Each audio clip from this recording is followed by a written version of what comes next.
Hello, we are live for that Inner Voice podcast. Sorry, just technical issues there. It's saying that it's not letting me go live on Facebook. So let me know where you can see this from.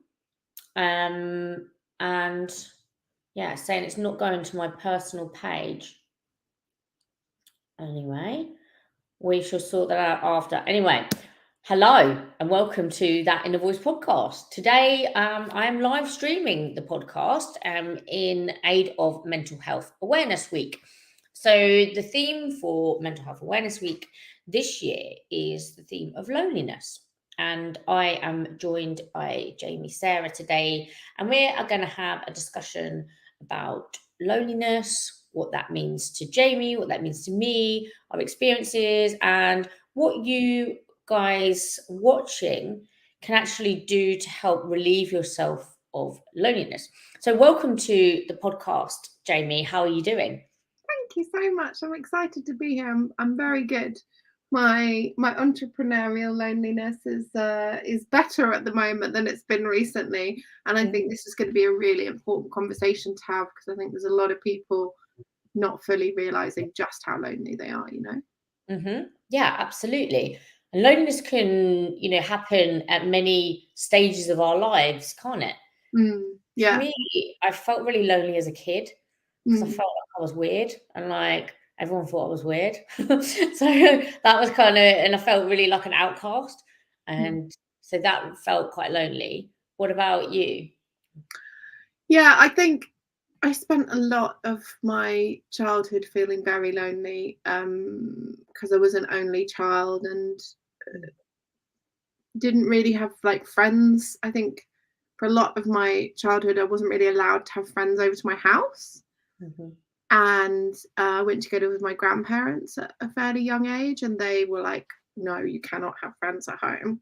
Mm. And so I think that was kind of part of the factor. And then also just my own emotional stuff, like I spent a lot of my youth being depressed. And I think when you're depressed, there's not that same enthusiasm for connecting with others.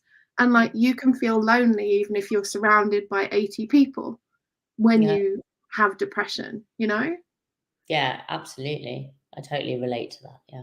Mm. And then freaking, all the lockdowns, like what the hell? Mm. Like I don't think I dealt with loneliness for um quite a while. I dealt with a little bit when I first became an entrepreneur. I was like, oh wow, this is weird. Like, where are my colleagues? It was so weird to not have anyone sitting next to me and not have anyone to chat to. Kind of first 6 months or so in entrepreneurship, and then just kind of got over it and started going to more events and got into a relationship and moved to Kensington where it was super busy, because that for me counterbalanced it nicely. Okay. Yeah. And then lockdown, suddenly I started experiencing loneliness for the first time in a long time. I was like, what's this about? I don't like this. No, No, it doesn't. all of the food. So you are an entrepreneur. Yeah. Yes. So what do you do within your business? So I help service-based experts and other entrepreneurs to attract more high caliber clients on repeat in their businesses through ethical client attraction and retention marketing. I like that you added the word ethical in there. Yeah, well, there's a lot of client attraction stuff out there that's based on false promises and based on bro marketing. No issue with men whatsoever, but bro marketing, no. What do you mean by bro marketing? Like, okay, let me rent this Lamborghini for 25 minutes so I can take some pictures next to it, so that I can make people think that I'm doing really well. And if people think that I'm doing really well, they'll buy whatever I have to offer, even if it's not very good, because I'm next to a Lamborghini. Oh yeah. So yeah, fake bullshit. That's what I'll call it. Yeah, or like just lying. Yeah, exactly. Like people saying that they're like a 7-figure business coach when they've never made 7 figures. Like, Okay, yeah. How can you take someone to 7 figures if you haven't got there yourself? but also just being kind of manipulative with language. You know, like I'm very clear, I help 6, 7 and 8 figure experts, but I would never go anywhere and say I'm an 8-figure expert right now, because I'm not. I will be one day, but right now I'm not. So So this like entrepreneurship then, like sometimes it can be a lonely place, can't it? I mean, some of it for me has been, I felt like alone because I worked on my own for so many years, yeah. mainly due to trust issues and control freak issues, because I didn't want to let go of any part of my business. I didn't want to let anybody in. Yeah. And so I sort of sabotaged really myself for a while. Mm. And did everything myself, and that led to burnout, and we know how it goes. Can't be everything to everybody within your business. So it was taking me away from the things I love doing by being a graphic designer, by being a tech person, by having to do all of the jobs within my business, and then it didn't leave room for the things I love. But that was lonely. And how have you found like entrepreneurship? Like, do you work alone, or do you work with others now?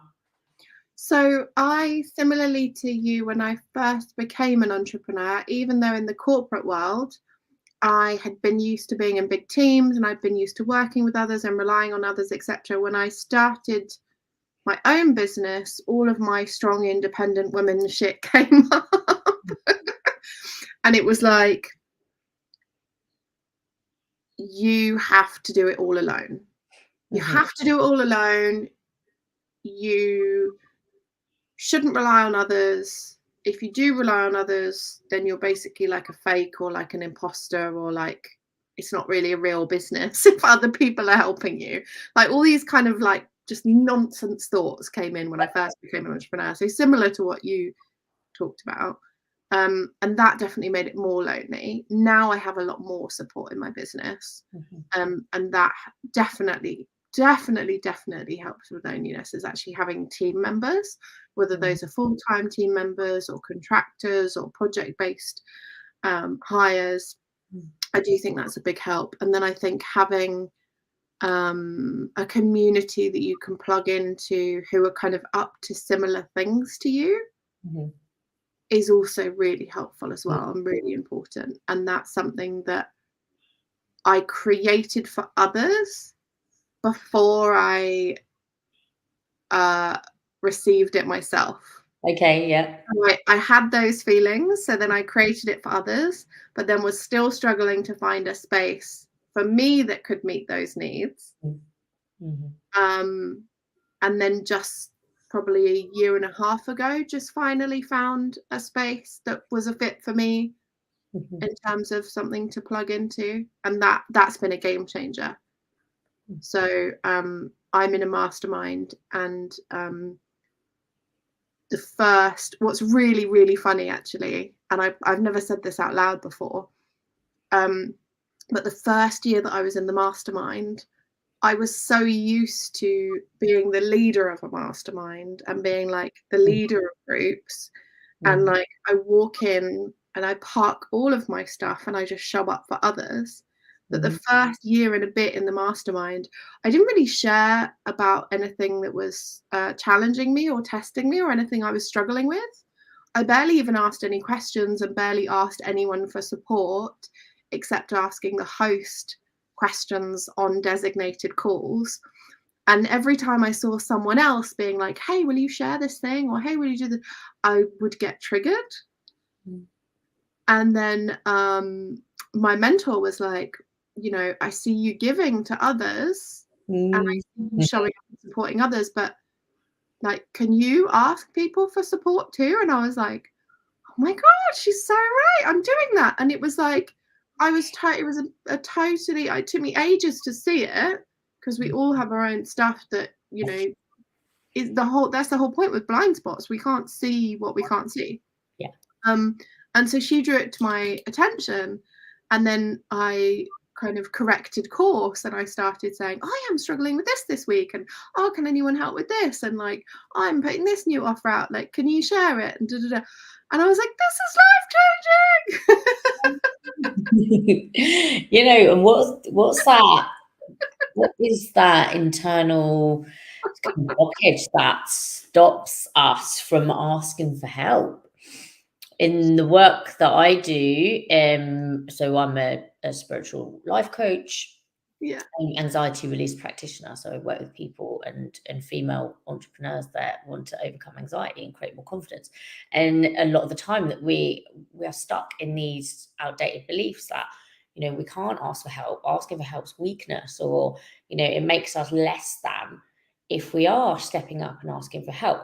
So I'm very used to being in my masculine like energy a lot, and being a single mum for a long period of time, you know, running a house, running a business, doing everything like solely by myself.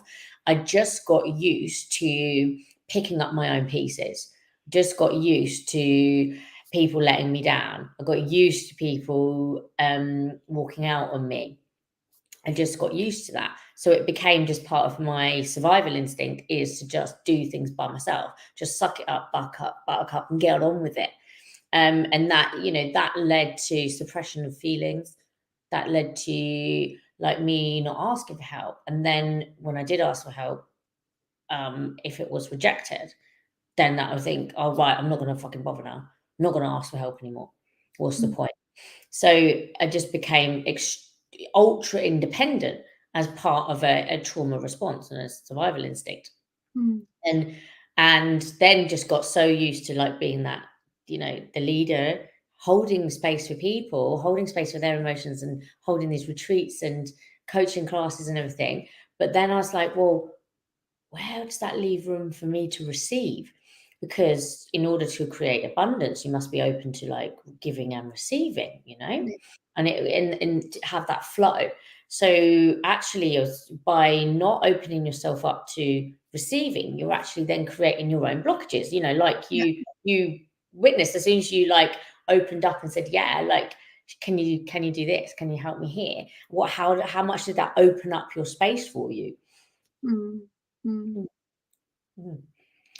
Yeah, So I mean, it's just massive, and it's so funny because I think that when we say it out loud, it's like, well, of course you have to be able to give and receive, but when you're in the moment and you've got goals and you've got priorities and you've got bills to pay and you've mm, got, you know, a mission to fulfill on, I think it is quite easy for men and women alike to end up overly in the masculine energy and pushing mm, and taking for granted, and I say this as someone who's realized many times over, oh, I'm in the giving and I'm in the pushing, and I need to actually sit back and receive, and I have to remind myself of that regularly. It's not a one-time thing. But like it's so easy to forget it and mm, then find ourselves in the doing and the pushing, etc., and then be like, oh, wait, what would it be like if I just received right now? What would it be like if I just opened to receive right now? mm, mm. It's profound, isn't it? Yeah, it is. And like you say, it sounds so simple, but Mm, putting it into practice when your automatic behaviors are, is, you know, in those trauma responses, it's not so easy. So we've sort of touched on entrepreneurial loneliness, you mm, know, but I know a lot of people watching are not actually entrepreneurs, but are in addiction. A lot of my audience have suffered from addiction, depression, and that before. So what are your experiences then? You said you've had anxiety and depression in the past. mhm. So what are your experiences then Yeah, with? so I had depression and anxiety probably from the earliest age I can possibly remember until about 16, 17, and Mm, then didn't have it for a couple of years, and then it came back again, and then didn't have it for a couple of years, and then it came back again. okay. And then depression went away, but anxiety remained. And it Mm, was like it turned into a high functioning anxiety. So it was just like constantly on, constantly going, couldn't sit still. So seemed very productive, but felt like shit underneath. Excuse my French. And then didn't have it for about 9 years, maybe a bit more. And then had my son, and then had postnatal depression. And my dad was dying at the same time, so that kind of worsened it more. And then dealt with that, and it kind of went away, but had like quite a bit of anxiety bubbling underneath the surface.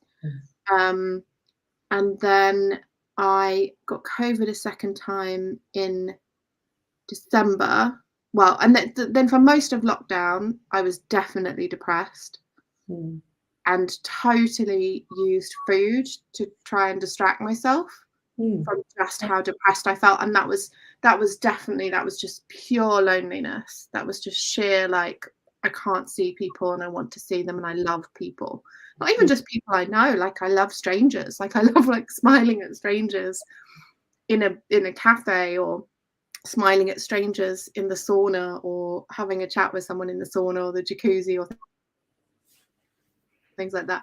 And then I got COVID a second time in December, and it hit me really badly, and I ended up with like a weird long COVID that was like chronic fatigue that just went away in March. And the impact of that on my energy re-triggered depression and anxiety again. So it's definitely been something that I've dealt with on and off for my whole life, and it's something that I'm very aware. I feel like I have an underlying, both because of childhood trauma, but also like how my system works and etc. I think I have an underlying predisposition for it, and I constantly have to be mindful of the things that I choose to do to try and avoid triggering it. But then when it does come up, to try and just be really compassionate and be like, okay, well, this is coming up again, let's deal with it. What do I need? What can I do to support myself with this? Also being honest with others about it. I think I used to feel really, really ashamed about it, really ashamed. Whereas now when it comes up, and again, I gave that example of the mastermind that I'm in. Previously, I would never have told people that I was in, a program with, or a mastermind. I would never have admitted that I was struggling with anything. But in like January, February, I said to people, I was like, I'm really struggling. Like my health is not good, and it's had an impact on my mental health. And they were just so lovely and so supportive. And I think sometimes depression and anxiety specifically can try and convince us, like they have nasty voices, and they'll try to convince us that it's not safe for us to share, or it's not safe for us to be honest about how we're feeling, or people will abandon us. And there are some people who maybe will abandon you if you share that you're struggling, and you're better off without those people, as hard as it is when people do fall away. But actually, I think what we find is when we share in the right spaces, we feel better, and we feel supported, and we step into allowing ourselves to receive, versus just thinking that it's our job to be the hero all the time, or it's our job to be the exactly. the saver, or the rescuer, or the whatever, So it's interesting what you said, like anxiety and depression can have that like nasty voice, because it can it can tell us all sorts of things about ourselves, and the podcast is called That Inner Voice, and this is all part of what we explore on this podcast is, what is our internal voice saying to us? What's the dialogue that we hear, and how can we challenge that? And I think with a lot of the people that I work with, that is the case of these limiting beliefs, and really not a great relationship with self. And for me, that's where it all starts. It's like the relationship with yourself. And have you heard the saying, like, how can you be lonely if you like the person you're with? And, to some extents, I believe that's true. But in other extents, I believe that, as human beings, it's not natural for us to live in solitude all the time. We need human interaction. And we're community beings, and part of community is so important and so much about connection. And often then, like, anxiety, depression, addiction is the opposite of that. It's disconnection. It's disconnection with ourselves, and it's disconnection with other people. But that voice in our head keeps saying that, you're horrible, you deserve to be alone, nobody wants to be around you. Oh, it feels horrible just saying those things out loud. But that's what's been said in my head to me. Yeah, and like, just for context, and I want to just be really real here, because I know it's going to really serve people who are listening. Mm-hmm. But like, when I got really sick in December, that voice for me was like, that's it, you're done, this is it, you're over, like, your best days are behind you. And especially when the sickness was pervading, and like, 4 months later, like, I was still coughing, still waking up in pain every single morning, like fibromyalgia type pain shooting up and down my body, like nonstop, just exhausted, needing so much sleep, brain fog, all of it. And that voice was like, well, this is it now, like, your best days are behind you, those magical days that you had, those days of being clear and feeling really confident and having a sharp brain and all those kind of things, like, that's it now, like, they're gone, like, sorry. And I had to really be really brutal with that voice, because it had been quite a long time since that voice had been that noisy and that obnoxious, because I'd kind of tamed it over time, as we can, but sometimes it doesn't matter how much you've tamed it. Yeah. External circumstances happen, or personal situations happen, and suddenly it gets really, really noisy again. And it is so important to be like, no, this is not the truth. This is just that inner voice being an a-hole. And not everything it says is true. We we have intuitive downloads that come through. We have wise nudges that come through. Sometimes the little voice in our head is just an a-hole. That's such an important ongoing conversation, isn't it? Yeah, thank you for being really open and honest about that as well. And that must have been pretty awful. I know when that voice gets loud, it can be more difficult, especially if you're feeling unwell physically as well. Yeah. I think those times that voice can get louder when something's falling away around you, facing more challenges physically, financially, emotionally. That voice can get louder, can't it? Because it brings up all those other past stuff that maybe we think we've dealt with, but it's lingering there in the back of our brains and in our bodies, ready and waiting for our weakness. Well, yeah, and that's the interesting thing, isn't it? It's like, when you're feeling good, things that happened 10 years ago, or ways in which you felt like shit 10 years ago, or ways in which things didn't work 10 years ago, you don't think about those things. You're like, it's like a different life. And then suddenly, when you're feeling absolutely awful, your brain's like, oh, look, here's more evidence that person you thought you'd left behind, that version of you thought you'd left behind, no, that's still you. You were just pretending all this time that you were really happy and thriving and etc. No, you were just pretending. This is the real you.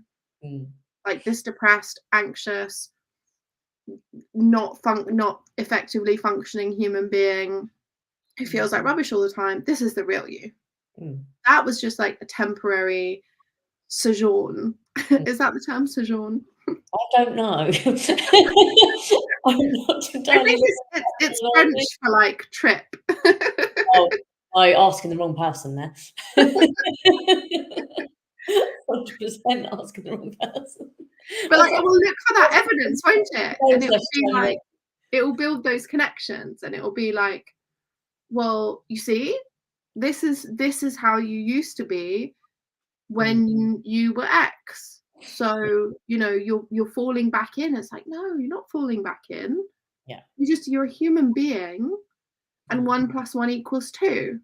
And Mm. so if you're dealing with some sticky stuff in life or in business or in your personal relationships, in any area, then sometimes 1 + 1 = 2. So a struggle plus a struggle equals that some of that stuff comes back up again.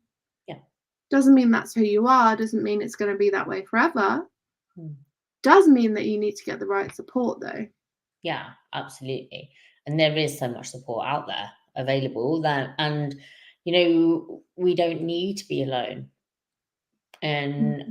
I think in the height of my addictions, I didn't have anybody. My family weren't talking to me. Didn't really have any friends. And, you know, that was the loneliest, darkest part of my life. But I didn't have there weren't things like this around. There weren't podcasts. There wasn't really social media support. I mean, social media existed, but it was the old version of all what we have now. There was nothing like this around. Mm. I did ring the Samaritans once, Mm. like, at 4 a.m. But that was really the only support apart from like the GP that I knew was readily available to Mm. me. And even that was difficult to kind of take that first step and say, I'm actually feeling like really alone here. So yeah, it was difficult. And that feeling of loneliness kind of consumed me. Mm. It was like, am I ever gonna like have my life back? Is it just like, and my comfort was drugs, because that was the only thing that stuck around when the going was tough. But obviously then that's a vicious cycle of it. But nowadays we have so much stuff, almost like an overwhelm of places for people to go.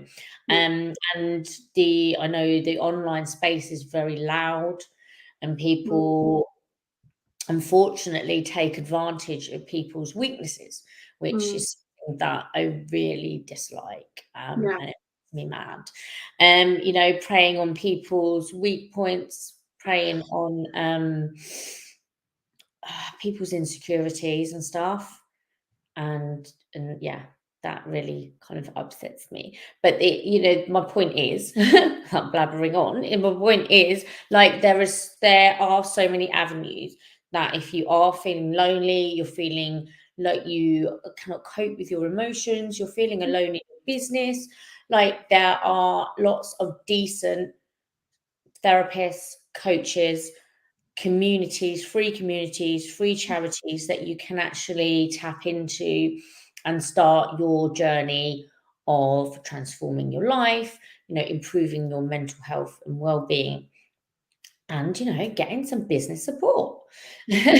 Yeah. Yeah. Because it can be a lonely place out there. Yeah.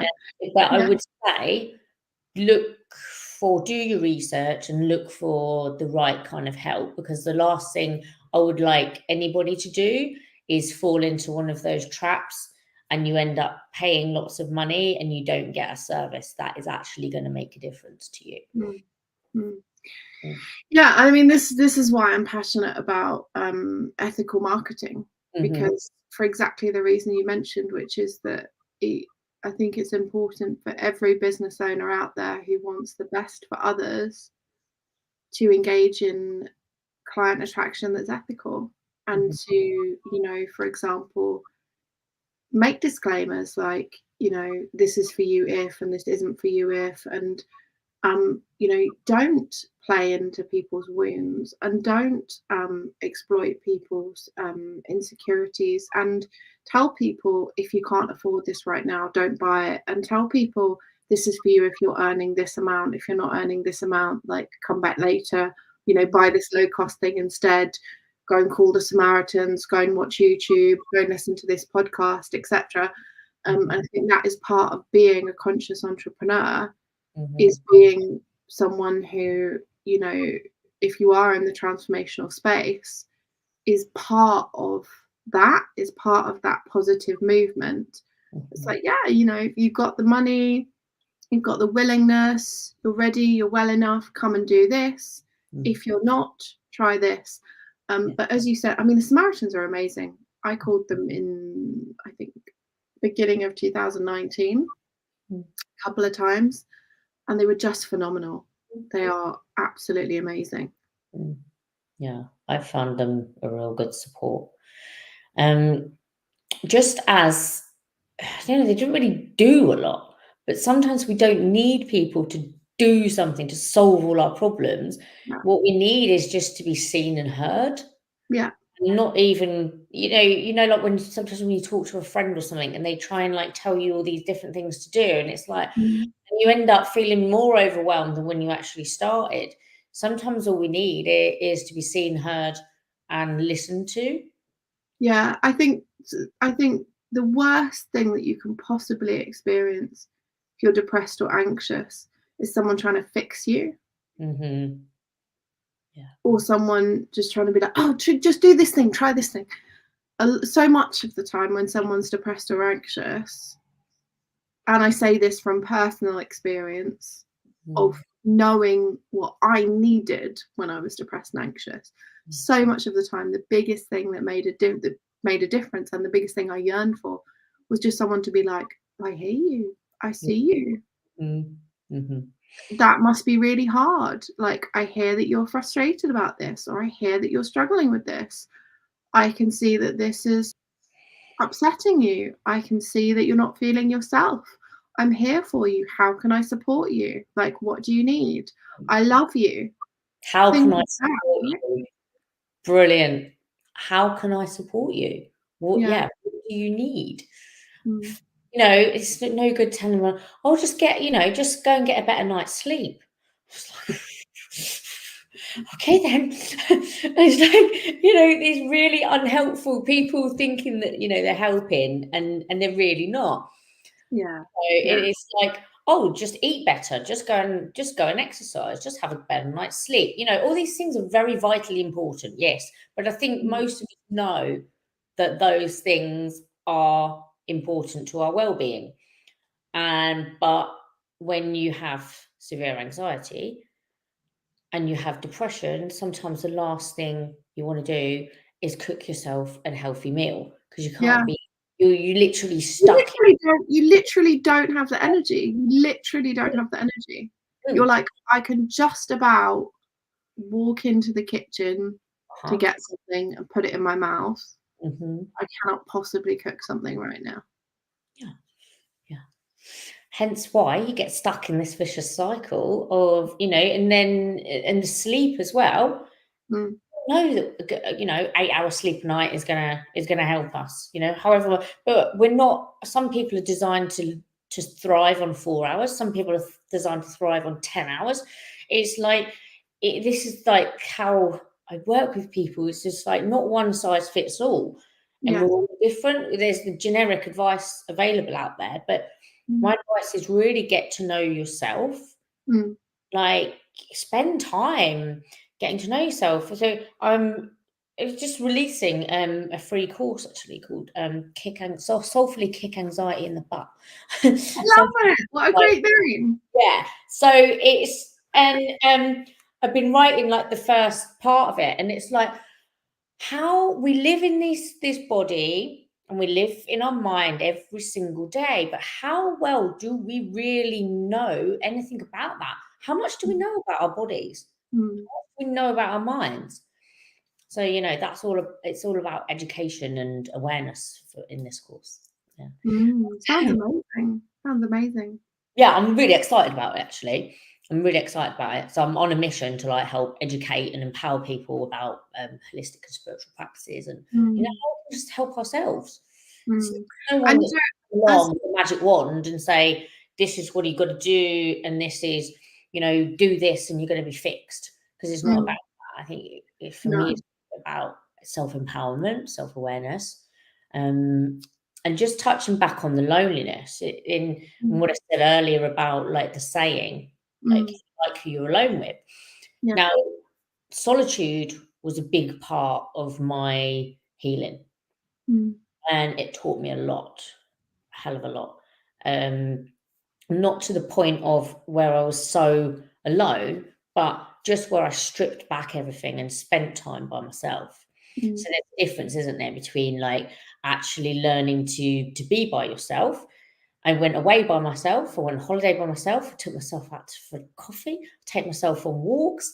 And for me, it's a huge part of my well-being rituals is to be alone. So, what's your take on that with alone time versus loneliness, so to speak? Yeah, it's such a juicy point. I've definitely noticed when I was whenever I've been my most depressed, I've spent the most time alone. Very often because I felt not good enough to spend time with others and not worthy of spending time with others when I felt depressed.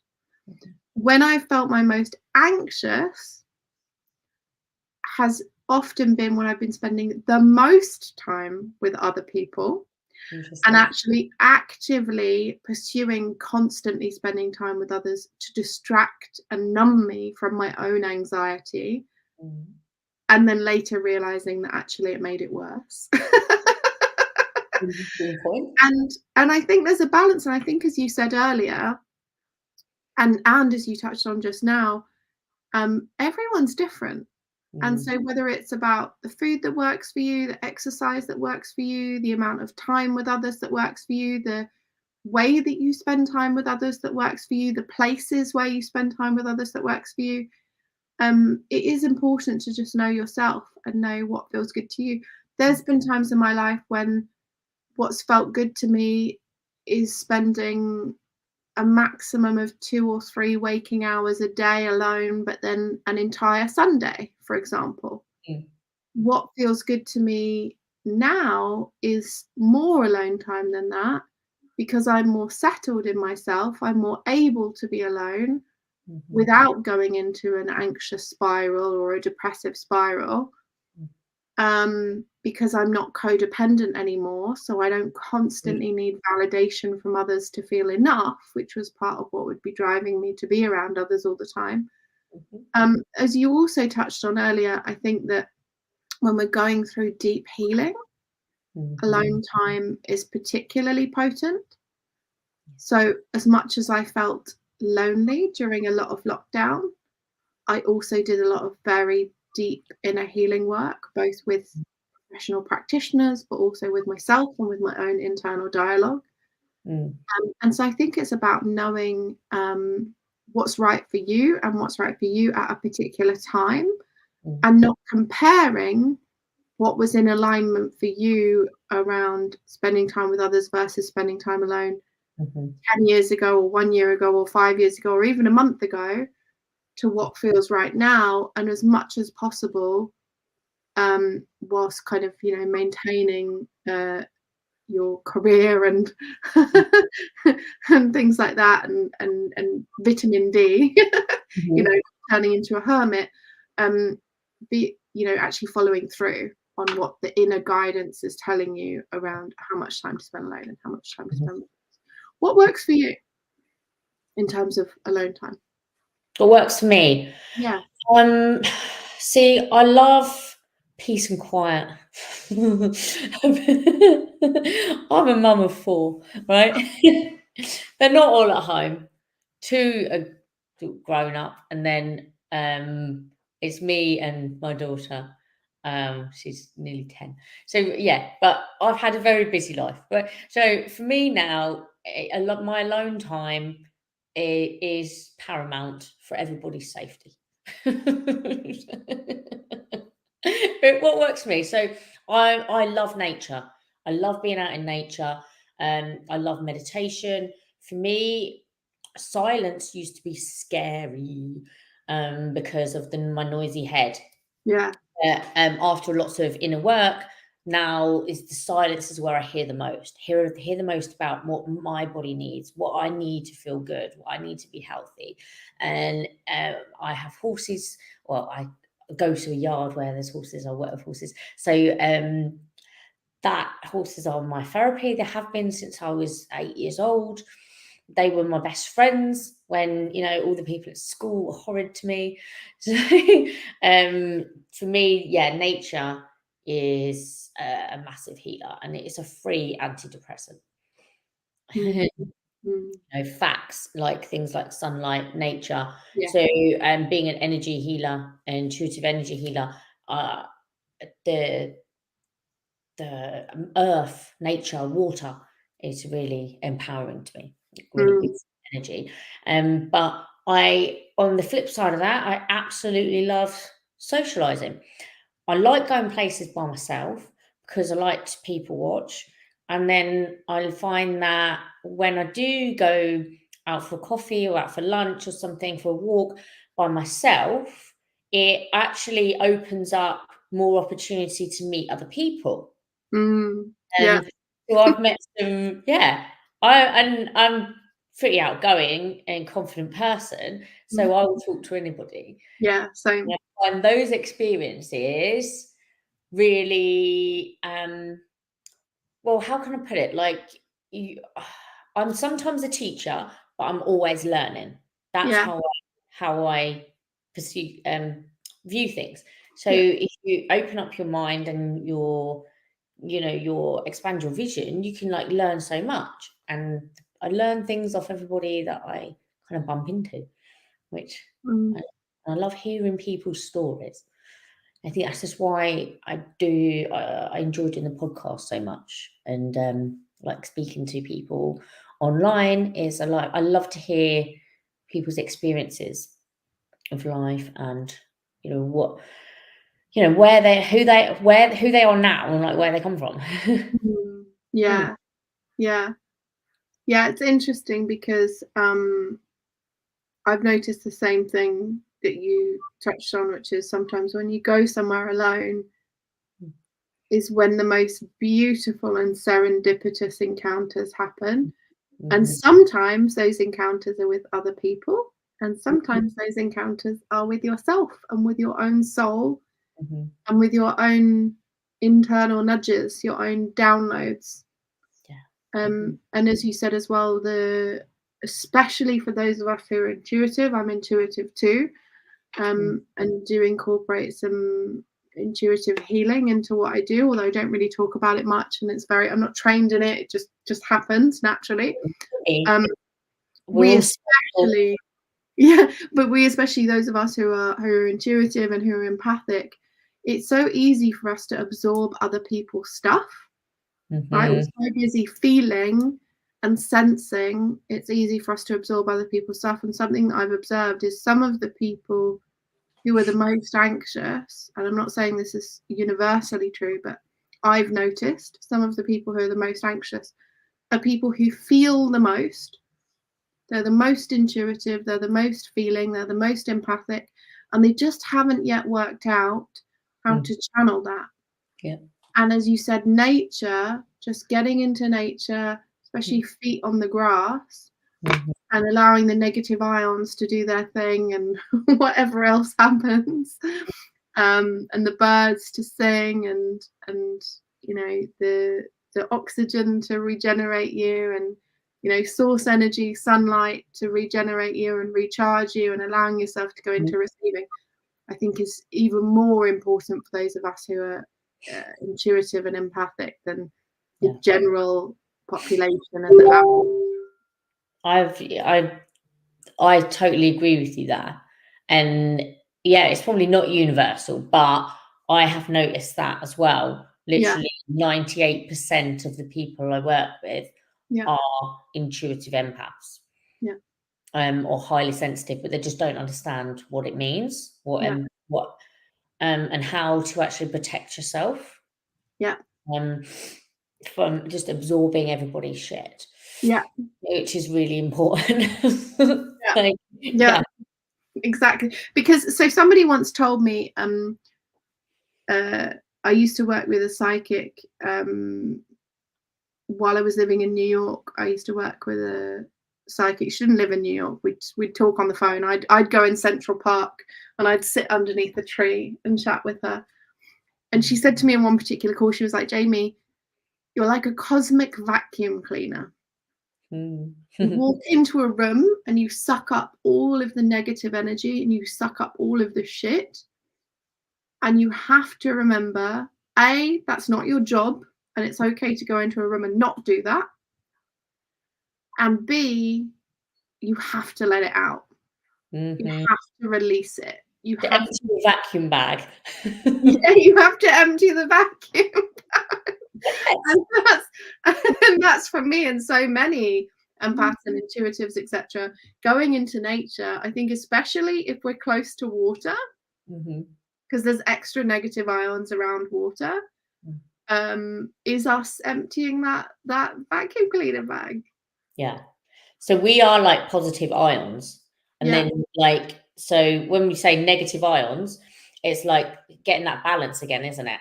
So when we're interacting with things like technology, they're giving off lots of positive ions, and then we're absorbing that. So then things like nature, having a salt lamp in your house, Yeah. like totally disconnecting from your phone for periods of time each day. Yeah. And I then come off social media for about 2 days a week now, and unplug 2 whole days and just literally do like a scheduled post in the morning and then dip in maybe to the next day to the comments. And that has been a game changer for me. As like I'm sitting at my computer actually because I'm getting ready to put these courses out. So, it's content writing and getting all the worksheets and everything finalized. Yeah. But I know then that's going to make my back ache. It's going to stress me out. It's going to hurt my head because this isn't me sitting at a computer all day. So I've actually like scheduled in that amount of time. Then I'm going to go for a walk. Then I'm going to go for a massage. That then counteracts what I've been doing this morning. But that took self-awareness to get to know that about myself, and then being the observer of your life, observing like, well, what was I doing all day when I ended up in a really bad mood, snapping at people, and my body hurt. Yeah. Trace back the steps, what were you doing that day that made you feel that? And then it's about observing yourself like daily and really getting to know what does and what doesn't feel good. And you use that feel good and feeling. How does that feel? Because if it doesn't feel good, why are you doing it? Exactly. And it's just, I think it's really interesting when we look at ourselves as like machines. Right. So like as much as we're these beautiful cosmic infinite souls, etc., and we are, and we're also machines. So if you put rubbish into a machine, like if you put I don't know, dog poo into your car, you wouldn't expect it to drive you to Scotland and back. So sometimes it's about going back to basics, isn't it? It's like, okay, what did I, if I've got to the end of the day and I feel like poop, what did I put into the system that's contributed to that outcome? And normally, the more adept you get at doing this and the more you practice doing it, the easier it gets. There'll be 1 or 2 or 3 things where you went off track, you didn't go for the walk, or you didn't drink enough water, or you didn't open yourself to receive, or you didn't call someone when you got a download of like, oh, I could really do with someone talking to someone about this, and feeling someone else's love and feeling someone else's compassion and feeling someone else's support versus just showing up for others, right? You didn't listen to those nudges. And so I think sometimes, people really like demonize anger, and it's like, oh my God, anger is such an awful thing. And yeah, anger is not a good emotion, but anger is normally there. Anger, frustration, resentment, bitterness, things like that. Those are all emotions just there to invite us to come back to ourselves, aren't they? Yeah. They're there to tell us, hey, you're off track. Come back. Give yourself what you need. Very obvious, isn't it? Anger and frustration are very obvious emotions, but they're usually the ones that come later. Those that we've ignored that come first are the ones that are more subtle. And then the anger, and I wouldn't say they're good or bad. It's just They just are, yeah. sometimes someone can make us angry, and it's good to acknowledge and be in that anger. Like, oh yeah, I'm freaking angry about that. And then, well, why am I angry about that? What's underneath that anger? Usually a fear. I had a client call me a few days ago, and something happened, and she was unhappy about it. And she was like, "I feel really angry." And I said, "I'm not surprised. Yeah. I'm not surprised you feel angry. What this person did is not okay. I'm not surprised that you feel angry. You have every right to feel angry right now. Don't try and tell yourself that you can't feel angry or you shouldn't feel angry because you're too high consciousness. No, it's okay to feel angry right now. Don't even get me started on that. And channel that into standing up for yourself and dealing with the situation, and then you can start feeling angry. Acknowledge it. Yeah. Yeah. I don't get in the realms of like toxic law of attraction teaching now and toxic positivity. Yeah, toxic positivity. Don't even get me started on that. And like, yeah. It's really problematic though, isn't it? And it's I think it's a really important thing for people to look out for when they're looking to join programs, again, whether it's home study programs, ongoing communities, whatever it is, to really be aware of how pervasive this toxic positivity culture is. Yes. And how important it is to be able to be in a space where, especially if it involves any kind of mental health, that someone's going to say, oh, I understand that you feel that way, and it makes sense that I understand you're upset, and you have a right to feel upset, or it's natural for you to feel upset in this circumstance or whatever, because validation, for you to experience validation versus someone trying to correct you or gaslight you, right, is so important. Often when we're experiencing the most negative of emotions, that's when we most need validation first, and to feel seen and heard first, and then to move into, okay, now I'm going to do some journaling and some mindset work and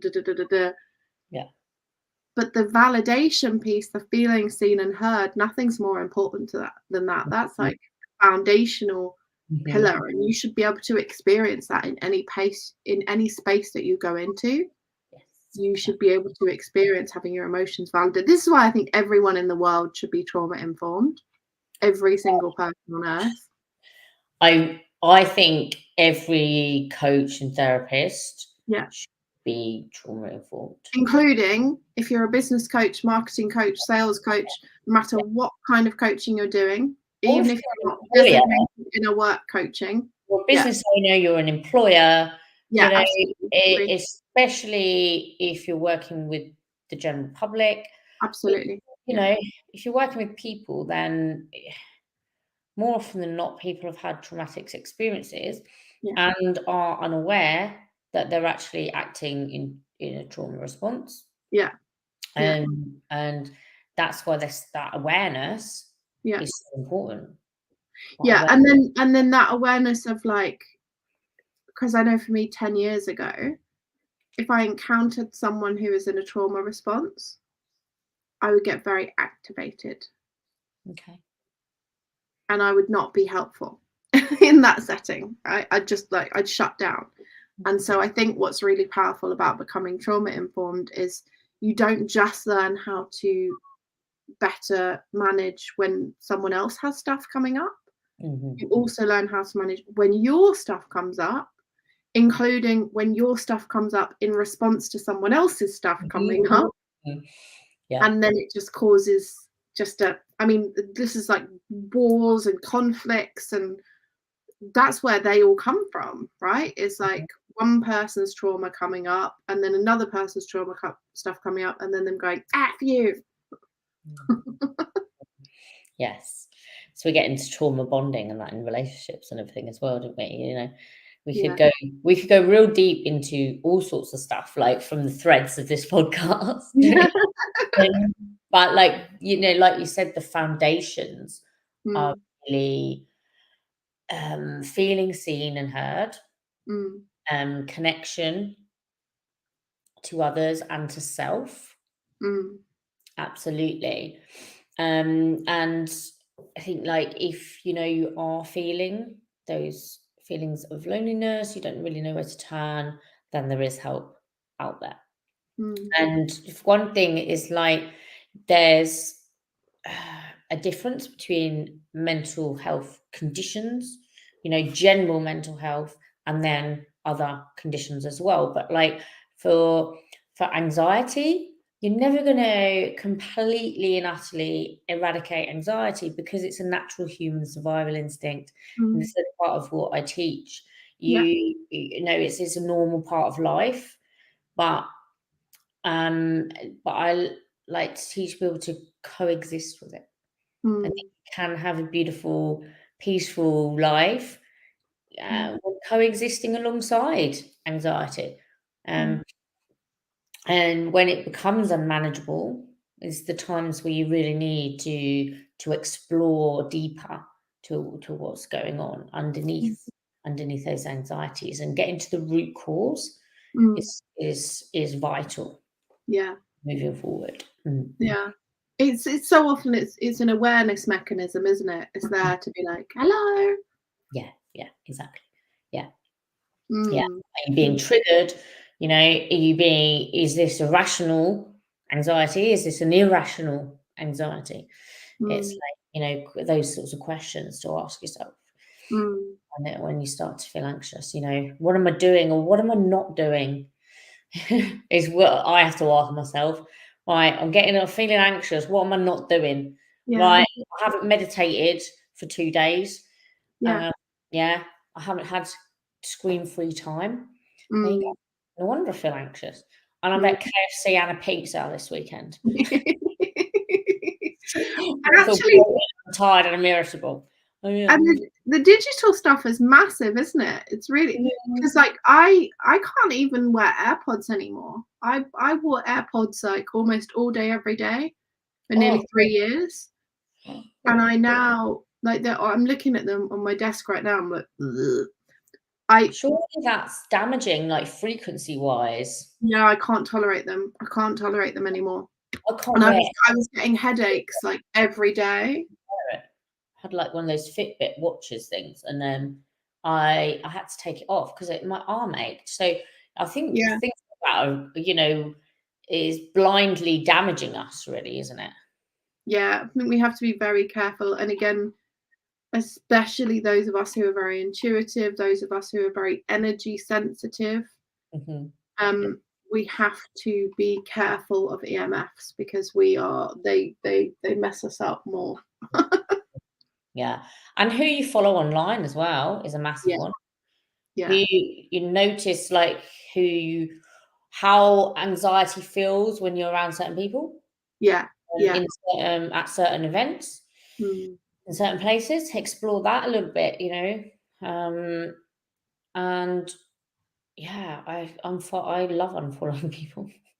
I love finding new people, unfriending, and that are in the same, like, energy and headspace, and think, you have a can-do attitude, but you're not fake, you're not false positive. And I was like, follow. And then sometimes I get triggered by people online. I'm just like, I'm just going to remove you. I think, like, firstly, I have to say, well, why is that triggering me?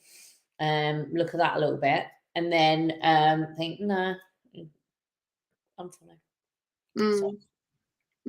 Yeah, definitely. And then, as you said as well, focusing on like notifications and posting, and as little time as possible in your newsfeed, even if your newsfeed is curated, as little time as possible, because ultimately it's taking you away from yourself and getting you sucked into other stuff, isn't it?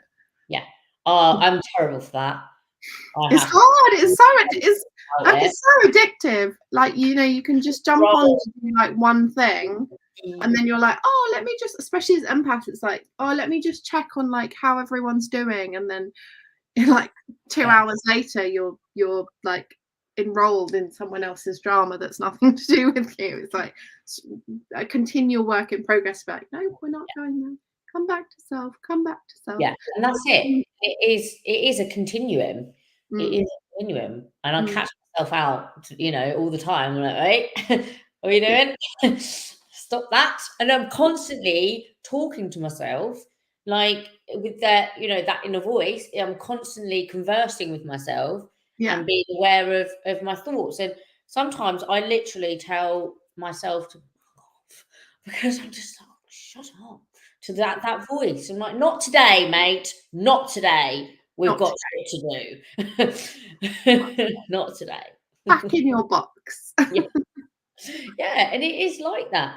It's Yeah, like you've got the big scary gremlins, yeah, come out to play sometimes. And yeah, that's usually like when I'm about to level up.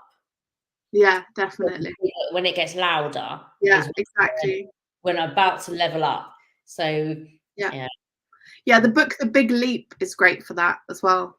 I Okay. don't know if you've read it, but like it talks about how the more you're leveling up, the noisier the voices get, and like, you know, not having the voices get noisier and then be like, oh my god, what's wrong with me doing this? It's like, no, they're just trying to keep you back. This was a very juicy conversation. Thank you for having me. Yes. Thank you. I've just realised we've been on here for like an hour. Thank you so much Thank for you. coming on and talking with me and the audience. So, if you have enjoyed this podcast, do leave us some comments. Any questions you'd like to ask Jaimie or myself, do put them in the comments, and we will come back and answer those to the best of our knowledge for you. So thank you so much for listening or watching, and do join me again for the next episode of That Inner Voice. Thank you. Bye, everyone. Bye.